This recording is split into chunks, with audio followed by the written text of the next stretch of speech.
മാറ്റം വരണം. ഇല്ല ഇനി എന്തായാലും ഫൈസലിന് അവിടെ ചാൻസ് ഇല്ല. കുഴപ്പമില്ല, രണ്ടുപേരും കട്ടക്കട്ടയാണ്. ജനങ്ങൾ തിരിച്ചു വിളിക്കുന്നു കോൺഗ്രസിന്, അഡ്വക്കേറ്റ് ഹംദുള്ള സൈദി. അതാണ് വിജയം.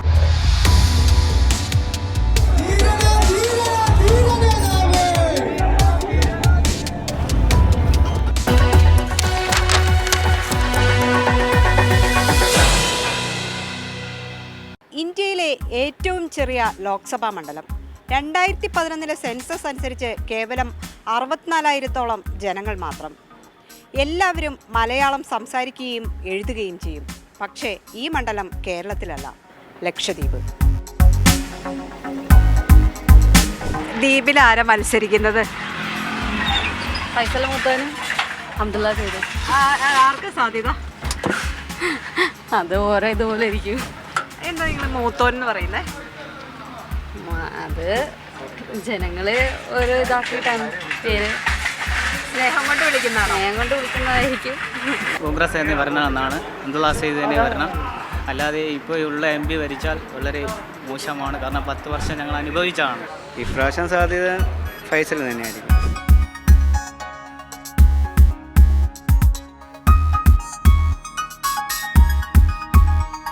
NCPയുടെ കുറച്ച് ആയിട്ട് NCPക്കാർ തന്നെയാണ്. ഇപ്പോൾ അറിയില്ല, കോൺഗ്രസ് ജയിക്കാൻ ഒരു പ്രതീക്ഷ ഉണ്ട്, ഇനി അറിയില്ല.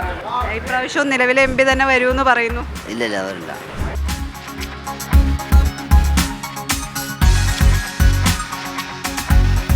കവരത്തി, അഗത്തി, ബിത്ര, ചെത്തിലത്ത്, അമ്മിനി, മിനിക്കോയി തുടങ്ങി ജനവാസ മേഖലകളായ 10 ദ്വീപുകൾ ചേർന്നതാണ് ലക്ഷദ്വീപ്.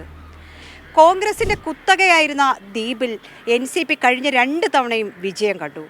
അതുകൊണ്ട് തന്നെ ഇത്തവണ കോൺഗ്രസിനിത് തിരിച്ചു പിടിക്കണം എന്ന കടുത്ത വാശിയാണ്. സാധ്യത ഇപ്പോൾ ഏറ്റവും കൂടുതൽ പറഞ്ഞാൽ ഇപ്പോൾ നിലവിലുള്ള സിറ്റിംഗ് MPക്കാണ് ഏറ്റവും കൂടുതൽ ചാൻസ് എന്നാണ് തോന്നുന്നത്.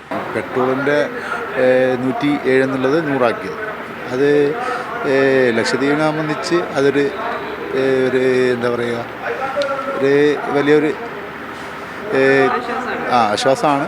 പക്ഷേ ഇലക്ഷനുമായിട്ട് അതൊരു കുടാപ്പട്ടിൽ വന്നതിന് ശേഷം ഒരുപാട് നഷ്ടങ്ങളാണ് ലക്ഷദ്വീപിന് ഉണ്ടായിട്ടുള്ളത്. നിലവിലെ MP മുഹമ്മദ് ഫൈസൽ സാഹിബും NCPS പാർട്ടിയും അത്തരം ഈ പ്രഫുൽ ഗോഡ പട്ടേലിൻ്റെ അത്തരം നടപടിക്കെതിരെ ശക്തമായ രീതിയിൽ തന്നെ പോരാട്ടങ്ങൾ നടത്തിയിട്ടുണ്ട്, പ്രതിഷേധങ്ങൾ അറിയിച്ചിട്ടുണ്ട്, കേന്ദ്രത്തിലും മറ്റു സ്ഥലങ്ങളിലെല്ലാം.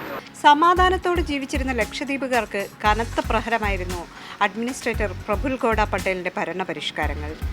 അദ്ദേഹത്തിൻ്റെ നടപടികൾക്കെതിരെ ശക്തമായ നിലപാട് സ്വീകരിക്കുന്ന ആൾ വേണം തങ്ങളുടെ ജനപ്രതിനിധി എന്നാണ് ദ്വീപുകാരുടെ ആഗ്രഹം.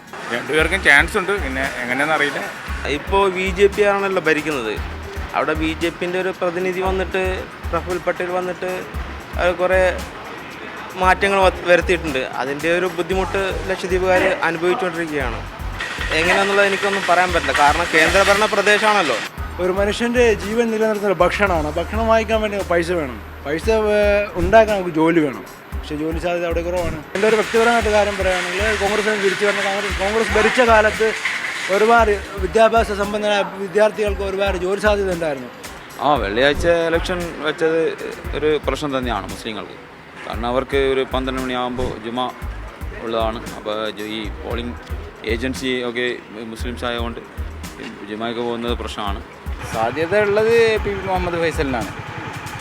പലരും പറയുന്നു 10 വർഷമായിട്ട് ഇങ്ങനെ ദ്വീപിന് വേണ്ടി ഒന്നും ചെയ്തില്ല ഫൈസൽ. ദ്വീപിന് വേണ്ടി ഒരുപാട് ചെയ്തിട്ടുണ്ട്, അതാണ് ആൾക്കാർ കണ്ണ് തുറന്ന് നോക്കാഞ്ഞിട്ടാണ്. കഴിഞ്ഞ വർഷത്തേലും ഉഷാറാണ്. റംസാനൊന്നും ബാധിച്ചിട്ടില്ല. നിലവിലെ MP തന്നെ തുടരും. പ്രചരണം അങ്ങനെയുണ്ട്, അങ്ങനെ ഉഷാറ് പോകുന്നുണ്ട്. ആർക്കാ സാധ്യത? NCPക്കാണ് ചാൻസ് കാണുന്നത്. ഇല്ല ഇനി എന്തായാലും ഫൈസലിന് അവിടെ ചാൻസ് ഇല്ല. കേവലം 872 വോട്ടിനാണ് കഴിഞ്ഞ തവണ ഹംദുള്ള സൈദ് തോൽവി സമ്മതിച്ചത്. ഇത്തവണ അത് തിരിച്ചു പിടിക്കാനുള്ള ശക്തമായ ശ്രമമാണ് ലക്ഷദ്വീപിൽ നടക്കുന്നത്. ഏതായാലും ഏപ്രിൽ 19 ലക്ഷദ്വീപ് വിധിയെഴുതും.